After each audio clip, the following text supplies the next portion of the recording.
Can you talk about when you actually made the decision? Snow right now. Did you take a walk in the sand on the Sunshine Coast? Can you talk about what was going through your mind when you actually made the decision? I was, I followed what was taking place and the commentary that was taking place through the week. As I say, when the focus seems to be on one person as opposed to the government and what's best for British Columbia, I think that's a pretty strong indication, particularly after those major steps we took last week. And candidly, as I was with my son and my grandson in Los Angeles for 2 days, I thought to myself, there's a lot of time that you take away from those people as you do this job. And it's important not just for me and for my family, but it's important for the province that really we get back to what's critically important to people, which is keep the economy moving ahead. We're doing very well compared to any other place. We've got prospects for very good economic growth in the years ahead. We made some major and I think significant policy decisions last week, which frankly I'm really pleased we've made. I think it's very good for British Columbians. I think it's good for their families. And I think it was time. When people are focusing on one person as opposed to what's best for the province, it's better to step aside. And I've had, 9.5 years. It's been a pretty incredible opportunity to serve. And there's going to be lots of good people that will serve in the future, and they'll do their best, I'm sure, for the province as well. The government's going to have this HST issue on their plate for the next year.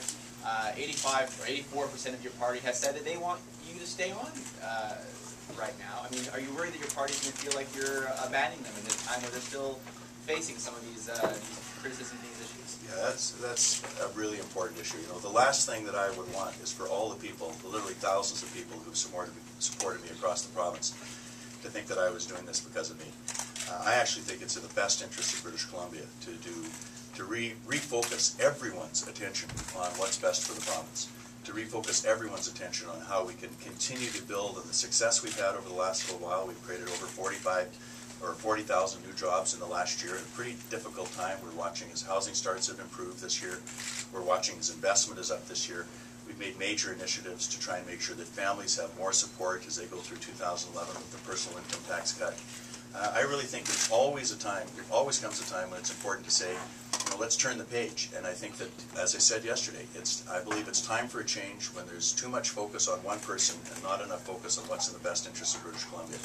So the party executive I think it's fair to say, were surprised when I talked to them directly yesterday.